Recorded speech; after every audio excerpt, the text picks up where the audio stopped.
صلی اللہ علیہ وسلم۔ السلام علیکم ورحمۃ اللہ وبرکاتہ۔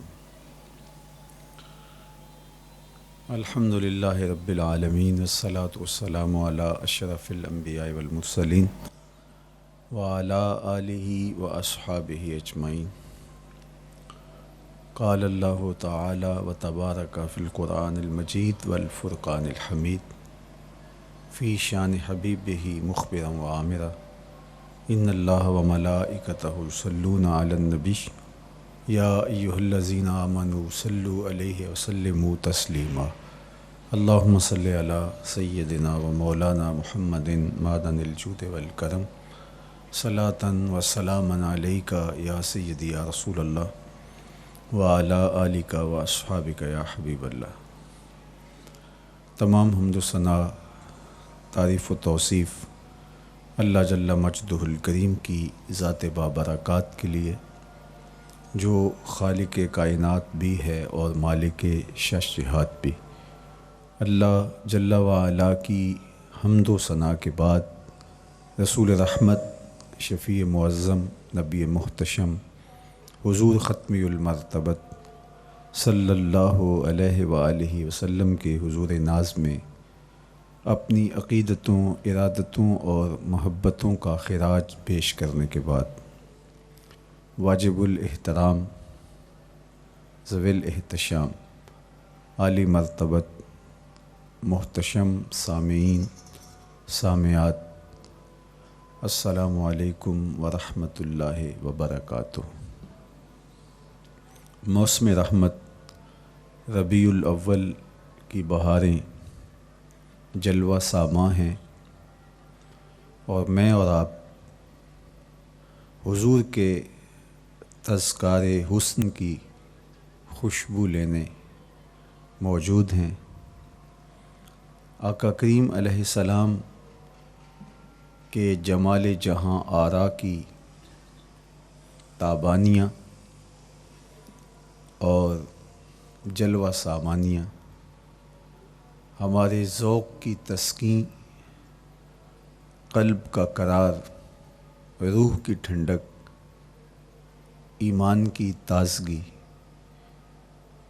عشق و محبت کی نہضت کا سبب اور ذریعہ ہے۔ آقا کریم علیہ السلام کے فضائل، حضور علیہ الصلاۃ والتسلیم کے خصائل اور آپ کے شمائل بیان کرنا شروع سے ہی اہل ایمان کا طریقہ رہا ہے۔ خصائل حضور کی سیرت کے عنوان کو کہا جاتا ہے، فضائل حضور کی عظمت و رفعت حضور کے معجزات کا عنوان ہے، شمائل حضور کے اعضائے نور کا تذکرہ جاں فضا ہے، حضور کے حسن و جمال کی باتیں ہیں۔ آقا کریم علیہ السلام کے شمائل پر، خصائل پر، فضائل پر علماء نے بہت کام کیا، تصنیفات چھوڑیں، محدثین نے اس عنوان سے باب باندھے۔ قیامت تک آنے والی انسانیت کے لیے حضور کی سیرت، حضور کے کردار کے عنوانات کتب میں نقش ہیں۔ حضور کی فضل و عظمت کے حوالے، حضور کے معجزات کا بیان، حضور کی رفعت کی کہانیاں اور آقا کریم کو اللہ کی طرف سے عطا کردہ مراتب جلیلہ کا بیان، یہ بھی محبوب موضوع رہا اہل علم کا، اہل محبت کا۔ لیکن حضور علیہ السلام کے شمائل، حضور کی صورت کا بیان، حضور کے حلیہ نور کی باتیں، یہ بھی ترک نہیں ہوئیں۔ عمومی طور پہ ہم شخصیات کے کردار کے حوالے سے ان کی عادات کے حوالے سے، ان کے خصائل کے حوالے سے، ان کی تعلیمات کے حوالے سے پڑھتے ہیں، ان کے شمائل کے حوالے سے اتنی زیادہ تفصیلات نہیں ہوتی، لیکن کائنات میں ذات رسالت مآب صلی اللہ علیہ وآلہ وسلم وہ ذات ستودہ صفات ہے جن کے شمائل کو اس تفصیل سے بیان کیا گیا کہ یہ بھی صحابہ نے بیان کیا کہ حضور کے سر انور اور مبارک داڑھی میں سفید بال کتنے تھے۔ آپ کو کسی کا اتنا محفوظ حلیہ نہیں ملے گا۔ حضور علیہ السلام کی زلفوں کے خم کیسے تھے، حضور کی رنگت سے لے کر کے حضور کے اعضائے بدنیہ کے توازن، حسن اور جمال کی کہانیاں آپ کتب احادیث میں، شمائل کی کتابوں میں بکھری ہوئی پڑی نظر آئیں گی۔ اور کیوں نہ ہو، جس کے حسن کے قصیدے میرے رب نے بھی بیان کیے ہیں۔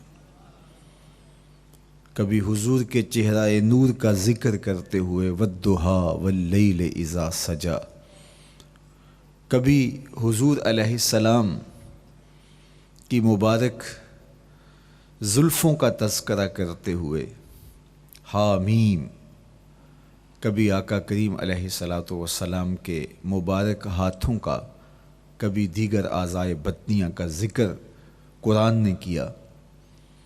حضور کے سینہ اقدس کی کہانی قرآن نے بیان کی۔ حضور علیہ السلام کی مازاغ آنکھوں کا تذکرہ قرآن نے کیا، تو پھر یہ محبوب اور مرغوب موضوع کیوں نہ ہوتا۔ اور آقا کریم کو اللہ نے وہ جمال دیا تھا، وہ حسن عطا کیا تھا، وہ خوبصورتی دی تھی جو حضور کا ہی حصہ ہے۔ ویسے اللہ کا ہر پیغمبر، ہر نبی، ہر رسول خوبصورت ہوا، کوئی نبی ایسا نہیں ہے جو خوبصورت نہ ہوا ہو، یہ اللہ کا انتخاب ہے۔ آپ تو دکان پہ سیل مین بھی رکھیں تو اس کی شخصیت کو دیکھتے ہیں، اس کی باقی قابلیت کے ساتھ ساتھ اس کی شخصیت کو آپ دیکھتے ہیں کہ جو خوش شکل ہو، آنے والے کو متاثر کر سکے، باوقار لگے۔ تو جس کو اس نے نبی بنانا تھا تو اس کو اس نے یوں ہی یہ عظمت اور یہ رفعت عطا کر دینی تھی۔ تو اللہ کا ہر نبی حسین، ہر نبی جمیل، لیکن جو جمال، جو خوبصورتی، جو حسن، جو شان و شوکت اللہ نے میرے اور آپ کے آقا و مولا حضور ختمی المرتبت کو عطا کی، وہ حضور کا ہی مقسوم ہے، وہ حضور علیہ السلام کا ہی حصہ ہے۔ سر انور سے لے کر پائے نور تک حضور کا ہر عضو بدن خوبصورتی کا مرقع اور جمال کا معیار ہے۔ خوبصورتی کیا ہوتی ہے، حسن محمد کو دیکھ لو۔ کوئی عیب، کوئی نقص حضور کے پاکیزہ وجود میں نہیں رکھا گیا۔ خلقت مبرأ من کل عیب، حضور کے سامنے حضرت حسان بن ثابت نے یہ پڑھا اور آقا کریم نے اس پر خوشی کا اظہار کیا اور اللہ کی بارگاہ میں دعا کی، اللہم ایدہ بروح القدس، جبریل امین سے اللہ اس کی مدد فرما۔ تو انہوں نے یہ بات کہی کہ آپ کو ہر عیب سے مبرہ رکھا گیا ہے، آپ کا پیکر نور، آپ کا وجود مسعود حسن و جمال کا ایسا مرقع بنایا گیا کہ جس میں کوئی نقص نہیں رکھا گیا۔ صوری حسن بھی عطا کیا گیا، مانوی حسن بھی عطا کیا گیا۔ حضور کے اعضاء کا جو ظاہری حسن تھا وہ بھی اپنی مثال آپ تھا، اور جو باطنی جمال اور باطنی حسن اور باطنی کمال عطا کیا گیا تھا وہ بھی اپنی مثال آپ ہے۔ اگر حضور علیہ السلام کے مبارک ہاتھوں کو جمال دیا گیا ہے لیکن جو توانائی عطا کی گئی، جو طاقت عطا کی گئی، یداللہ کے جو جلوے ان ہاتھوں میں رکھے گئے، وہ بھی ایک دل آویز کہانی ہے۔ اگر آنکھوں کی پتلیاں خوبصورت ہیں اور آپ کی مبارک آنکھوں کی چمک سے کائنات اس کو دیکھ کر کے مبہوت ہو جاتی ہے، مازاق کے کجلے اس میں رکھے گئے ہیں، لیکن اس کا معنوی حسن بھی دیکھیے کہ حضور بیٹھے مدینے میں ہیں اور جنت کا مشاہدہ کر رہے ہیں۔ وہ توانائی بھی عطا کی گئی کہ جس طرح روشنی میں دیکھا جاتا ہے، حضور اسی طرح اندھیرے میں دیکھتے ہیں۔ فرمایا صحابہ صفیں سیدھی رکھا کرو، مت سمجھو کہ میں صرف آگے دیکھتا ہوں، میں آگے بھی دیکھتا ہوں، میں پیچھے بھی دیکھتا ہوں، میں تمہارے رکوع بھی دیکھتا ہوں اور دلوں میں پیدا ہونے والے خشوع بھی دیکھتا ہوں۔ اقبال بولے اے فروغت صبح آثار و دہور، چشم تو بی نندائے ما فی الصدور۔ لوگوں کی نظریں تو سینے کے اوپر دیکھتی ہیں، اے آمنہ کے در یتیم، تیری نظر تو سینے کے اندر چھپے راز بھی دیکھتی ہے۔ تو صوری حسن بھی اور معنوی حسن بھی اللہ نے اپنے محبوب کو عطا کیا، اور اللہ جل شانہ نے وہ جمال دیا حضور کو کہ جو دیکھتا وہ دیکھتا ہی رہ جاتا۔ ایسی چمک، ایسی رعنائی، ایسی خوبصورتی اور ایسا جمال تھا، دیکھنے والے کہا کرتے ہیں اللہ اللہ، یاد آتا ہے خدا دیکھ کے صورت تیری۔ کتنے لوگ ہیں جنہوں نے صرف حضور کے چہرے کو دیکھا اور لبوں پہ کلمہ جاری ہو گیا۔ معروف نام حضرت عبداللہ بن سلام رضی اللہ تعالیٰ عنہ کا ہے۔ یہودیوں کے بہت بڑے حبر تھے، بہت بڑے عالم تھے۔ حضرت یوسف علیہ السلام کی اولاد سے تعلق تھا، اور ایک عزت، اس معاشرت میں ایک وقار کی مسند پہ براجماں رہتے، لیکن جو ہی حضور علیہ السلام مکے سے ہجرت فرما کے مدینہ تشریف لائے تو یہ حضور کو دیکھنے آئے۔ با فضل الصدقہ اٹھا کر دیکھیے کہ ایک مناظرہ ترتیب دیا انہوں نے کہ ان سے یہ بات کروں گا، یہ سوال کروں گا، یہ اعتراض اٹھاؤں گا، لیکن جب حضور کی مجلس میں پہنچے اور آقا کریم علیہ السلام کے رخ زیبا کو دیکھا تو سارے سوال بھول گئے۔ رومی بولے اے لقائے تو جواب ہر سوال، حل شود ہر مشکلت بے کی لوکال۔ تیری ملاقات ہی تو سارے سوالوں کا جواب ہے، تیرا ایک بار دیکھ لینا ہی تو سارے مسئلے حل کر دیتا ہے۔ تو سوالات کا ایک ڈھیر اٹھائے لائے تھے، ایک گٹھڑی باندھ کے لائے تھے سر پہ رکھ کے، لیکن جو ہی حضور کو دیکھا تو وہ جو گٹھڑی باندھ کے لائے تھے اس کی گرہیں ڈھیلی ہونے لگی، پھر سوال تتلیوں کی طرح اڑنے لگے، اور حضور کو دیکھا تو کوئی سوال ہی باقی نہ رہا۔ اب آقا کریم نے فرمایا عبداللہ ابن سلام آؤ کدھر آئے ہو؟ یہ تو مناظرہ کرنے آئے تھے، سودا لینے کے لیے بازار گئے ہم، ہاتھ اس کے بکے جس کے خریدار گئے۔ لیکن جب آقا کریم نے پوچھا کہ آؤ کدھر آئے ہو تو انہوں نے کہا حضور میں آپ کا غلام بننے آیا ہوں، تیری تک کے ادامہ میں مرید ہو گئے، حضور کے ہاتھ پہ بیعت اسلام کر لی۔ اب جن لوگوں نے عبداللہ ابن سلام کو تیار کر کے بھیجا تھا وہ امید میں تھے کہ تھوڑی دیر کے بعد ہم سنیں گے کہ انہوں نے سخت سوال کیے اور مسلمانوں کے نبی ان کا جواب نہیں دے پائے، لیکن جب ان کے کانوں تک یہ خبر پہنچی کہ عبداللہ بن سلام نے تو کوئی سوال ہی نہیں کیا بلکہ وہ محبوب کی نگاہوں کا شکار ہو گئے، اور انہوں نے دیکھتے ہی حضور پر تن من سب کچھ نچھاور کر دیا اور لبوں پہ کلمہ جاری ہو گیا، تو وہ صبر نہ کر سکے اور عبداللہ ابن سلام کے پاس پہنچے اور جا کے کہا کہ تو نے یہودیت کی ناک خاک آلود کر دی، تم نے کوئی سوال کیا ہوتا، انہوں نے جواب دیا ہوتا اور پھر تم نے مان لیا ہوتا تو ہم سمجھ جاتے کہ ایک عالم تھا، علمی پیاس بجھ گئی، مطمئن ہو گیا، لیکن یہ عجیب کہانی ہے، سنا ہے تم نے کوئی سوال بھی نہیں اٹھایا، انہوں نے جواب بھی نہیں دیا، بس تم نے ان کو دیکھا اور دیکھتے ہی تمہارے لبوں پہ کلمہ جاری ہو گیا، تو یہ کیا کہانی ہوئی؟ تو عبداللہ ابن سلام نے جو جواب دیا وہ آب زر کے ساتھ لکھنے کے قابل ہے۔ انہوں نے کہا کہ یہ بات میری سمجھ میں بھی نہیں آئی۔ جب میں اس آقا و مولا کی چوکھٹ پہ پہنچا اور میں ان سے سوال کرنے کے لیے لفظوں کو ابھی ترتیب ہی نہیں دیا تھا کہ میری نظر ان کے جمال جہاں آرا پہ پڑ گئی۔ اب عبداللہ بن سلام کے لفظ سنیے، فرماتے ہیں فلما تبینت وجہہ عرفت ان وجہہ لیس بوجہ کذاب، جب میں نے ان کے جمال جہاں آرا کو دیکھا، چہرہ نور کو دیکھا، رخ زیبا کی زیارت کی، تو میں نے پہچان لیا یہ چہرہ کسی جھوٹے کا ہو ہی نہیں سکتا ہے۔ دیکھنے والے کہا کرتے ہیں اللہ اللہ، یاد آتا ہے خدا دیکھ کے صورت تیری۔ اللہ نے صورت ہی ایسی بنائی، جمال ہی ایسا دیا، خوبصورتی ہی ایسی دی کہ جو حضور کو دیکھتے وہ دیکھتے ہی رہ جاتے۔ تو کتنے لوگ تھے کہ جنہوں نے محض حضور کو دیکھا، پھر اس کے بعد لب کھلے تو کلمہ ہی جاری ہوا۔ وہ خوبصورتی اور وہ جمال اللہ نے اپنے محبوب کو عطا کیا۔ آقا کریم علیہ الصلوۃ والسلام کا ایک ایک عضو بدن خوبصورتی کا مرقع تھا، بلکہ خوبصورتی کا معیار تھا۔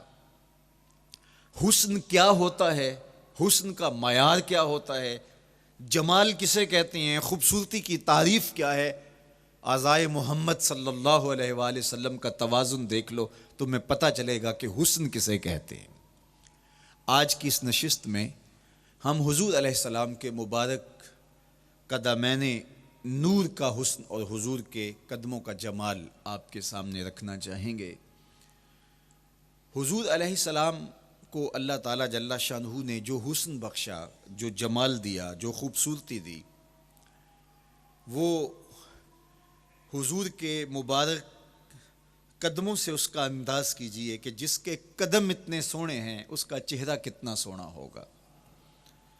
حضرت عبداللہ بن بریدہ رضی اللہ تعالی عنہ حضور کے مبارک قدموں کا ذکر کرتے ہوئے وصف جمال محمد کی کہانی چھیڑتے ہیں اور فرماتے ہیں کان رسول اللہ صلی اللہ علیہ وآلہ وسلم احسن البشر قدما، کہتے ہیں کہ کائنات میں جتنے سونے قدم میرے حضور کے تھے کسی کے تھے ہی نہیں۔ جو جمال اللہ نے حضور کے مبارک قدموں کو دیا تھا، اللہ اکبر، وہ کسی اور کا مقسوم نہیں تھا۔ خوبصورت قدم۔ اور حضرت انس رضی اللہ تعالیٰ عنہ، حضرت ابو ہریرہ رضی اللہ تعالیٰ عنہ، اور حضور کے وصاف ہیں حضرت ہند بن ابی حالہ رضی اللہ تعالیٰ عنہ، یہ حضور کا حلیہ بیان کرتے ہیں۔ حضرت امام حسن بن علی رضی اللہ تعالیٰ عنہ نے حضرت ہند بن ابی حالہ کو ایک دن کہا کہ مجھے اپنے آقا و مولا کا حلیہ بتاؤ، تو انہوں نے حضور کا حلیہ بیان کیا۔ یہ حضور کے وصاف ہیں، چونکہ انہوں نے حضور علیہ السلام کو بہت قریب سے دیکھا اور آقا کریم علیہ السلام کی زیارت سے مالا مال ہوئے۔ ویسے حضرت امام حسن نے بھی تو حضور کو دیکھا تھا، اور بھی اصحاب نے حضور کو دیکھا تھا۔ یہاں یہ بات دلچسپی سے خالی نہیں ہے کہ صحابی ہی تب بنتا ہے جب وہ حضور کو بنظر ایمان دیکھے، لیکن صحابہ ایک دوسرے سے پوچھتے تھے کہ بتاؤ حضور کیسے تھے؟ میاں تم نے نہیں دیکھا؟ تو وہ کہتے تھے دیکھ کر بھی نہیں دیکھا۔ صرف چند لوگ ہیں جو حضور کا حلیہ بیان کرتے ہیں۔ اس کی کیا وجہ؟ تو علماء نے لکھا کہ حضور کے چہرے پہ جلووں کی تابش ایسی تھی اور حضور کا جمال ایسا تھا اور اس کی چمک ایسی تھی کہ کسی میں ہمت ہی نہیں تھی کہ وہ جی بھر کے دیکھ سکے۔ تو بعد میں ایک دوسرے سے پوچھتے تھے بتاؤ تم نے دیکھا تو حضور کیسے تھے؟ اگر ان لوگوں کی تعداد میں آپ کو بتاؤں تو 3 درجن سے زیادہ نہیں ہوگی جو حضور علیہ السلام کے وصاف ہیں، حضور کے حلیہ نگار ہیں، جو آقا کریم علیہ الصلوۃ والسلام کی صورت کا نقشہ بیان کرتے ہیں۔ دیکھا 1,24,000 اصحاب نے ہے، لیکن جو وصف بیان کرتے ہیں، شمائل رسول کو بیان کرتے ہیں، ان کی تعداد 3 درجن سے زیادہ نہیں ہے۔ اور یہ بھی وہ لوگ ہیں جنہوں نے حضور کو بچپن میں دیکھا، جنہوں نے حضور کو سوئے ہوئے دیکھا، حضور کو بہت قریب سے دیکھا۔ حضور علیہ الصلاۃ والسلام کے پاس ان کا آنا جانا بہت زیادہ تھا، اس طرح انہوں نے حضور علیہ السلام کو دیکھا۔ حضرت حسان بن ثابت رضی اللہ تعالی عنہ فرماتے ہیں کہ میں جو حضور کا حلیہ بیان کرتا ہوں تو اس کا سبب یہ ہے کہ میرے پاس حضور کو دیکھنے کا ایک طریقہ آ گیا تھا۔ فلما نظرت الی انوارہ فودعت کفی علی عینی خوفا من ذہاب بصری، کہا کہ جب میں حضور کو دیکھتا تھا تو اپنی آنکھوں پر انگلیاں رکھ کے انگلیوں کی اوٹ سے دیکھتا تھا کہ حضور کے جلووں کی چمک سے میری آنکھوں کی بینائی نہ جاتی رہے۔ یہ کون کہہ رہے ہیں؟ حضرت حسان بن ثابت رضی اللہ تعالیٰ عنہ۔ اور آپ جانتے ہیں حضرت حسان بن ثابت رضی اللہ تعالیٰ عنہ شاعر ہیں، اور شاعر حسن دیکھنے میں بڑا دلیر ہوتا ہے، اور یہ حسن بھی ابھی پوشیدہ ہے، 70,000 بشریت کے پردے ڈالے گئے ہیں۔ اگر یہ حسن بے نقاب ہوتا تو کوئی جلووں کی تاب ہی نہ لا سکتا۔ یہی بہتر ہے کہ وہ پردے میں رو پوش رہے، وہ اگر پردہ اٹھا دے تو کسے ہوش رہے۔ کس کی ہمت تھی؟ اب چھپا ہوا مستور حسن بھی اگر دیکھتے ہیں تو آنکھوں پہ انگلیاں رکھ کے دیکھتے ہیں، اور بیان کرنے والوں کی تعداد میں نے عرض کی کہ 3 درجنوں سے زائد نہیں ہے۔ تو یہ وہ لوگ ہیں جنہوں نے حضور کو دیکھا۔ اب امام حسن پوچھ رہے ہیں حضرت ہند بن ابی حالہ رضی اللہ تعالی عنہ کو کہ آپ نے حضور کو دیکھا تو مجھے بتائیے میرے نانا کا جمال کیسا تھا۔ تو حضرت ہند بن ابی حالہ نے حضور کا حلیہ بیان کیا۔ تو جب حضور کے قدموں کی کہانی انہوں نے بیان کی تو حضرت ہند بن ابی حالہ نے کہا کان النبی صلی اللہ علیہ وآلہ وسلم شسن القدمین والکفین، حضور علیہ السلام کے مبارک قدم اور حضور کی ہتھیلیاں پر گوشت تھے۔ یہ حضور علیہ السلام کے مبارک قدموں کا جمال بیان کرتے ہیں۔ اللہ اکبر۔ اور حضور علیہ السلام کے قدموں کے بارے میں امام ترمذی جو شمائل میں حدیث لائے ہیں اس میں انہوں نے یہ بھی بیان کیا کان رسول اللہ صلی اللہ علیہ وسلم مسیح القدمین، حضور علیہ السلام کے مبارک قدم ملائم تھے، خوبصورت تھے، کھردرے نہیں تھے، کوئی پھٹن نہیں تھی۔ عمومی طور پہ قدم پھٹ جاتے ہیں اور ایڑیاں بہت سارے لوگوں کی پھٹ جاتی ہیں تو وہ خوبصورتی باقی نہیں رہتی، تو وہ کہتے ہیں کہ حضور مسیح القدمین تھے، اور جب آقا کریم علیہ الصلوۃ والسلام کے مبارک قدموں پہ پانی ڈالا جاتا تو وہ ڈھل کے نیچے چلا جاتا۔ یہ تھا حضور کے قدموں کا حسن اور حضور کے قدموں کا جمال۔ اچھا، آقا کریم علیہ السلام کی جو مبارک ایڑیاں تھیں وہ زیادہ پرگوشت نہیں تھیں، ان کے اوپر گوشت زیادہ نہیں چڑھا تھا، اس لیے کہ ایڑیوں کا زیادہ پرگوشت ہونا ایڑیوں کے حسن کو زائل کر دیتا ہے۔ حسن کا مرقع ہی جمال مصطفیٰ ہے، تو اس لیے اللہ نے ایک ایک عضو کو تراش کر کے بنایا ہے، بلکہ پوچھ پوچھ کے بنایا ہے۔ اللہ نے اپنے محبوب کو پوچھ پوچھ کے بنایا ہے، جس طرح حسان بن ثابت رضی اللہ تعالی عنہ کہتے ہیں کأنک قد خلقت کما تشاء، محبوب مجھے تو یوں لگتا ہے جس طرح آپ کے رب نے آپ کو آپ سے پوچھ کے بنایا ہے کہ محبوب بتاؤ کہ میں آپ کے اعضاء کو کیسے توازن اور کیسے حسن اور کیسے جمال دوں۔ تو حضور کی مبارک ایڑیاں یہ پرگوشت نہیں تھیں، باقی حضور کے پاؤں پرگوشت تھے اور کوئی پھٹن نہیں تھی، بالکل نرم گداس اور بالکل جو ہے وہ ملائم تھے، اور جب پانی ڈالا جاتا تو پانی ڈھل کے نیچے 1 سیکنڈ میں آ جاتا۔ یہ اللہ نے محبوب کو حسن دیا۔ صلی اللہ علیہ وسلم۔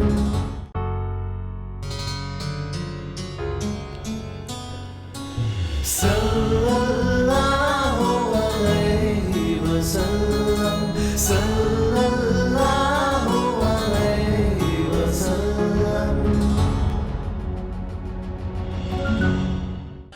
صلاۃ والسلام علیک یا رسول اللہ وعلی آلک و اصحابک یا سیدی یا حبیب اللہ، الصلاۃ والسلام علیک یا رحمۃ للعالمین وعلی آلک و اصحابک یا سیدی یا حبیب اللہ۔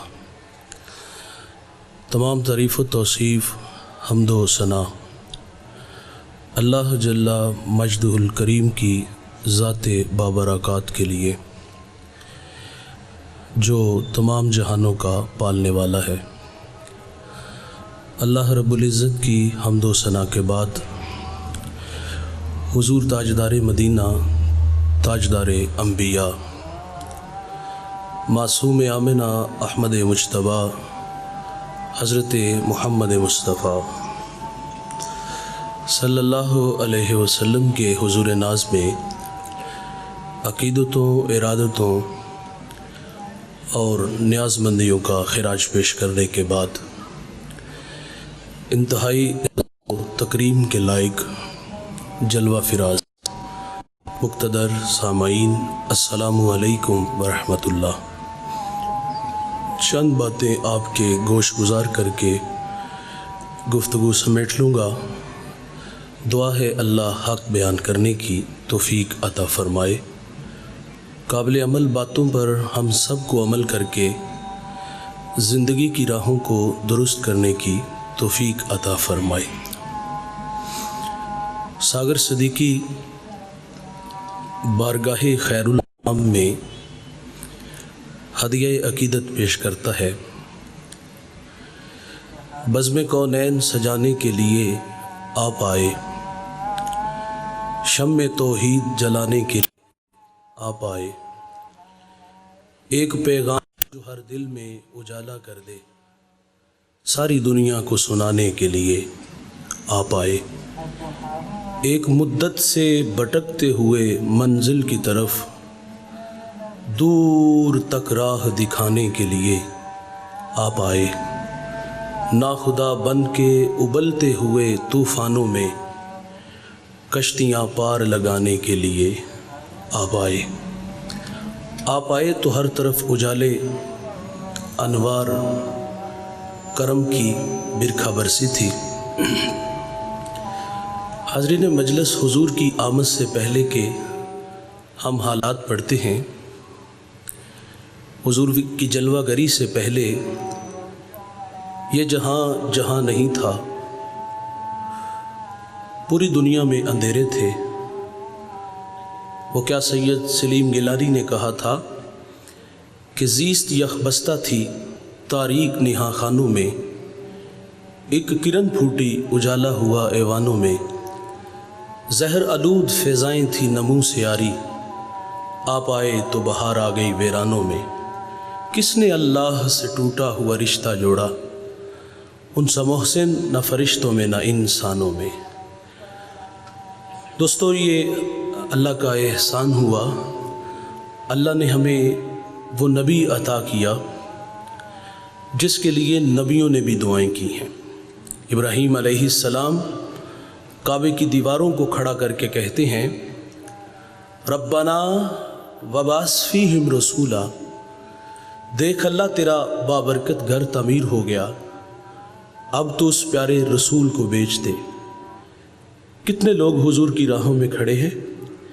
ایک شخص روزانہ اپنے مکان کی چھت پہ کھڑا ہو جاتا ہے اور اداس نگاہوں سے ان راہوں کو دیکھتا ہے جن راہوں سے سونے محمد نے گزرنا تھا۔ اس کی بے چینیاں، اس کا اضطراب کچھ یوں تھا کہ وہ زبان حال سے کہا کرتا تھا کہ کیریاں میں کیریاں، درد و غم دی کیریاں، اڈیاں چک چک راواں ویکھاں تیریاں۔ یہ بحیرہ راہب تھا جو روزانہ مکان کی چھت پہ کھڑا ہو کے حضور کی راہیں دیکھتا تھا۔ میرے نبی کی آمد سے 1000 سال قبل یمن سے طب اول علماء کی جماعت کو لے کے نکلتا ہے۔ جب سر راہ یثرب آیا تو علماء نے بتایا کہ یہ جا آخر زباں محمد صلی اللہ علیہ وسلم کی ہجرت کی جا ہے، اور پھر انہوں نے معذرت بھی چالی کہ اب ہم یہاں سے آگے نہیں جائیں گے۔ اس نے پھر علماء کے لیے وہاں 300 گھر بنایا، اور ایک گھر اس نے حضور کے نام کا بھی بنایا۔ دوستو، جو گھر حضور کے نام کا بنا وہ بڑی عقیدت سے بنا، وہ بڑی محبت سے بنا۔ اور پھر وہ کسی عام شخص کے حوالے نہیں کیا گیا، بلکہ علماء کی جماعت میں جو بڑے عالم تھے شامون، وہ گھر ان کے سپرد کیا گیا۔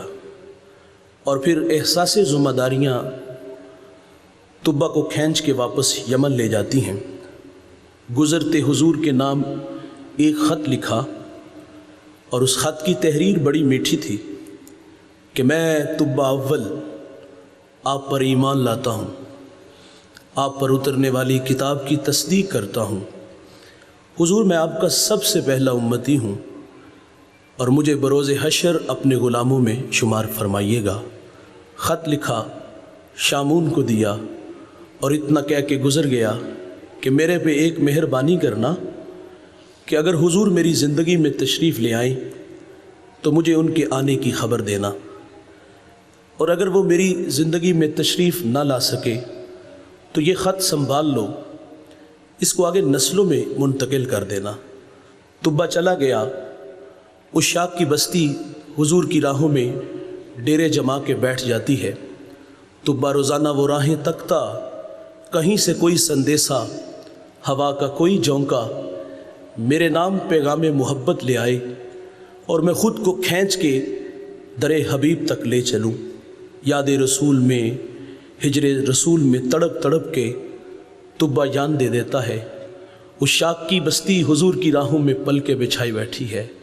بھائی جان، پھر 1000 سال کا طویل زمانہ بیت جاتا ہے۔ میرے نبی دنیا میں تشریف لے آتے ہیں۔ مکہ المکرمہ میں 53 سال گزارے۔ اللہ کا حکم آیا کہ اب آپ ہجرت کر کے مدینہ تشریف لے جائیے۔ حضور مدینہ تشریف لے آئے، اور وہ خط جو 1000 سال پہلے حضور کے نام لکھا گیا تھا، مدینہ میں جس شخصیت تک پہنچا وہ مدینہ کا بڑا معتبر بھی ہے۔ ان کا نام لے تو زبان میٹھی ہوتی ہے۔ ان کا شرف، ان کا اعزاز، ان کا فخر ہے۔ انہیں حضور کی میزبانی کا بھی اعزاز ملا ہے۔ اس شخصیت کا نام حضرت ابو ایوب انصاری رضی اللہ تعالی عنہ ہے۔ مشاورت سے یہ بات طے پائی کہ حضور مدینہ تشریف لائیں تو سب سے پہلے وہ خط جو حضور کے نام 1000 سال پہلے طبہ نے لکھا تھا وہ حضور کی خدمت میں پیش کیا جائے۔ اس کے لیے ابو لیلہ کا انتخاب کیا گیا۔ میرے نبی تشریف لے آتے ہیں، ابو لیلہ سامنے کھڑے ہیں۔ یہ منظر بڑا خوبصورت ہے۔ آقا ابو لیلہ کو دیکھ کے فرماتے ہیں، کیا آپ ابو لیلہ ہو؟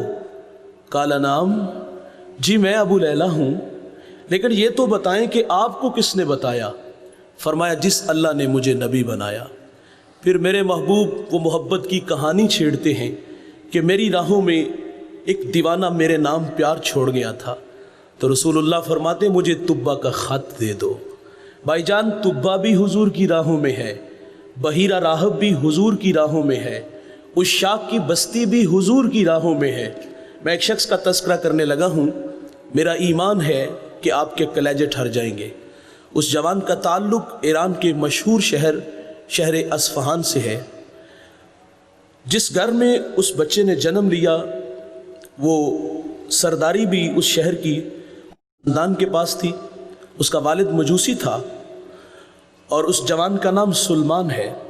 سلمان کہتے میرے والد نے مجھے مذہب کی تعلیم گھر سے دلائی، کھیتی باڑی کے لیے مجھے باہر والد نے بھیج دیا۔ کہتے جب میں گھر سے باہر نکلا تو سرے راہ عیسائیوں کا گرجا گھر آیا۔ میرا جی چاہا کہ میں ان لوگوں کی مذہبی زندگی دیکھوں۔ کہتے میں وہاں کافی دیر بیٹھا رہا۔ تاخیر ہوئی تو والد نے ملازم کو کہا کہ جاؤ سلمان کو ڈھونڈ لاؤ۔ بسیار کوشش کے باوجود جب نہ ملا تو آ کے سلمان کے والد کو اطلاع دی کہ وہ مجھے کہیں سے بھی نہیں ملے۔ انہیں تو توقع بھی نہیں تھی کہ وہ گرجے میں جائیں گے۔ سلمان کہتے میں رات مرضی سے جب گھر آیا، والد بڑا غصے میں تھا۔ کہا سلمان اس وقت تک کہاں تھے؟ میں نے سچ بتا دیا کہ میں گرجے میں تھا اور مجھے ان لوگوں نے متاثر کیا ہے، اور اب اس کی محبت میں دل میں رکھتا ہوں۔ سلمان کہتے والد ڈر گیا کہ کہیں یہ مجوسیت کو چھوڑ کر عیسائیت کو قبول نہ کر لے۔ میرے والد نے مجھے لوہے کی زنجیروں سے جکڑ دیا۔ رد عمل کے طور پہ ضد پیدا ہوئی، فیصلہ کر لیا اب یہاں نہیں رہنا۔ سبیل ملی تو ملک شام آ گئے۔ وہاں ایک عیسائی عالم سے ملاقات کی۔ حالات سے آگاہ کیا کہ اس مذہب کی محبت میں شہر کی سرداری کو ٹھوکر مار کے آیا ہوں، تشنا ہوں، میری پیاس بجھاؤ۔ سلمان کہتے تا دم آخر جب تک وہ عالم زندہ رہا میں نے اس کی بڑی خدمت کی۔ جب وہ مرنے لگا تو میں نے اس کو کہا کہ اب میں کہاں جاؤں؟ تو اس نے کہا تو نصیبین چلا جا، وہاں ایک عالم ہے اور وہ تیری تشفی کرے گا۔ سلمان کہتے ہیں میں نے اس کی بھی بڑی خدمت کی۔ اللہ خدمت کا صلہ ضرور بھائیوں دیتا ہے۔ کہتے میں نے اس کی بھی خدمت کی۔ جب یہ مرنے لگا تو سراپا سوال بن کے اس کے سامنے کھڑا ہو گیا کہ اب جاؤں تو کہاں جاؤں؟ اس نے مجھے ایک اور جگہ بھیج دیا کہ وہاں ایک عالم ہے، وہ تیری تشفی کریں گے۔ سلمان کہتے میں نے اس کی بھی بڑی خدمت کی۔ جب وہ مرنے لگا تو میں نے اس سے بھی کہا کہ اب کس چوکھٹ کا بیکاری بناؤ گے، جاؤں تو کہاں جاؤں؟ تو سالم نے کہا کہ باخدا اب میری نظر میں کوئی ایسا شخص نہیں جس کی خدمت میں تمہیں بھیجوں۔ جب یہ بات کی تو دل کی نیا ڈوبنے لگی، اندھیرے چھانے لگے، ایسا لگا کہ سامنے دیوار آ گئی۔ اس عالم نے جب اس ڈوبتی نیا کو دیکھا تو کنارہ دیتا ہے، کہا سلمان میں نے کہا کہ اب میری نظر میں کوئی ایسا شخص نہیں جس کی خدمت میں تمہیں بھیجوں۔ سلمان تڑپ کے کہتا پھر جاؤں تو کہاں جاؤں؟ کہا سلمان اب آخر زمان محمد کا زمانہ قریب آ گیا ہے، نخلستان دو جلے میدانوں کے درمیان وہ تشریف لائیں گے۔ سلمان کہتے اگر وہ سرزمین میں پالوں تو اس نبی کو پہچانوں گا کیسے؟ کہا ان کی 3 نشانیاں ہیں۔ نمبر 1 وہ صدقہ نہیں لیں گے، نمبر 2 وہ ہدیہ قبول کریں گے، نمبر 3 ان کے دونوں کندھوں کے درمیان محاذ قلب پہ مہر نبوت ہوگی۔ کہا سلمان اگر تو وہاں پہنچ سکتا ہے تو پہنچ جا۔ سلمان کہتے میں نے رخت سفر باندھا، دوڑ لگا دی، سرے راہ بنی کلب کا قافلہ ملا۔ میں نے ان سے کہا کہ میرے پاس کچھ گائیں اور بکریاں ہیں، یہ مجھ سے لے لو اور مجھے اپنی سرزمین تک پہنچا دو۔ سلمان کہتے وہ اس بات پہ راضی ہو گئے، لیکن بڑے ظالم تھے کہ ایک جگہ پہ جا کے انہوں نے مجھے غلام بنا لیا اور پھر انہوں نے مجھے ایک یہودی کے ہاں فروخت کر دیا۔ کہتے وہاں بھی بڑے دھکے کھائے، غلامی ہوتی بھی بڑی تلخ ہے۔ کہتے کہ پھر اس یہودی نے میرا سودا ایک اور یہودی کے ہاں کر دیا۔ فرماتے اس یہودی کا تعلق حضور کے شہر مدینہ سے تھا۔ منزل نصیب ہو گئی بھائی، اب حضور کا انتظار کرنے لگے، ہجر کی آگ میں جلنے لگے۔ ایک دن کسی نے کہا دیوانے جس کی راہوں میں بیٹھے ہو نا وہ محمد دنیا میں جلوہ گر ہو چکے ہیں۔ اب سلمان کا جی چاہتا تھا کہ میں اڑ کے حضور کے قدموں میں چلا جاؤں۔ انتظار کرتے رہے، پھر وہ ہمایوں گھڑیاں، وہ سعادت بخش لمحے نصیب ہوتے ہیں۔ سلمان کہتے کہ میں ایک دن باغ میں تھا اور کھجور کے درخت پہ چڑھا تھا اور اس کی خدمت میں لگا تھا۔ اچانک میرے مالک کا چچا زاد بھائی آیا، بڑے غصے میں تھا اور آ کے کہتا ہے خدا ستیہ ناس کرے، اوس و خزرج کا ایک شخص ادعائے نبوت مکہ سے ہمارے یہاں آیا اور لوگ اس کے گر جمع ہو گئے۔ سلمان کہتے میرے جسم پر کپ کپی طاری ہو گئی، اوپر سے چھلانگ لگا دی، انجام سے باخبر تھا، سوال کیا نا تو پیٹا جاؤں گا، بے نیاز ہو گئے، آگے بڑھے۔ کہتے ابھی ابھی جس حسن کے پری پیکر کا تذکرہ کیا اس محمد کا پھر تذکرہ کرو نا۔ اس بات پہ مالک بگڑا، اس نے سلمان کے منہ پہ مکہ دے مارا۔ خیر برداشت کیا، رات کی تاریکی چھائی۔ سلمان کہتے میں کھانا لے کے حضور کی خدمت میں حاضر ہو گیا۔ اللہ کے رسول صلی اللہ علیہ وسلم اس وقت قباء میں اپنے غلاموں کے جرمٹ میں تھے۔ سلمان حضور کی خدمت میں حاضر ہوئے۔ یہ منظر بھی بڑا خوبصورت ہے۔ یہ جوان کہاں سے چلا تھا؟ ایران سے، شام، نصیبین، پھر اور کہیں، پھر یہودیوں کے ہتھے چڑھا، کہاں کہاں نہیں دھکے کھائے، آج منزل نصیب ہوگی بھائی۔ اللہ کے رسول صلی اللہ علیہ وسلم تشریف فرما ہے۔ سلمان کے پیش نظر وہ 3 باتیں تھیں۔ حضور کی خدمت میں کھانا پیش کیا اور عرض کرتے حضور میرے پاس یہ صدقے کا کھانا ہے اور آپ ایک لمبا سفر کر کے مکہ سے ہمارے یہاں یثرب آئے ہیں اور آپ اس کے زیادہ حقدار ہیں، اس کو قبول فرمائیں۔ سلمان کہتے ہیں کہ حضور نے وہ کھانا خود نہیں کھایا، اپنے غلاموں میں بانٹ دیا۔ ایک نشانی پوری ہو گئی۔ کہتے ہیں میں دوبارہ پھر حضور کی خدمت میں حاضر ہوا۔ میں نے عرض کیا حضور یہ صدقہ نہیں ہدیہ ہے، تو میرے رسول نے اس کو قبول فرما لیا۔ 2 نشانیاں پوری ہو گئی، اب ایک نشانی باقی ہے۔ سلمان کہتے ایک دن حضور بقیع میں اپنے غلام کی تدفین میں مشغول تھے اور میں بھی وہاں موجود تھا اور میں حضور کے پیچھے آ کے کھڑا ہو گیا اس شوق میں کہ آج مہر نبوت کی زیارت ہو جائے گی۔ سلمان کہتے جب میں حضور کے پیچھے آ کے کھڑا ہوا تو حضور نے پلٹ کے میری طرف دیکھا، حیا سے آنکھیں جھک گئیں،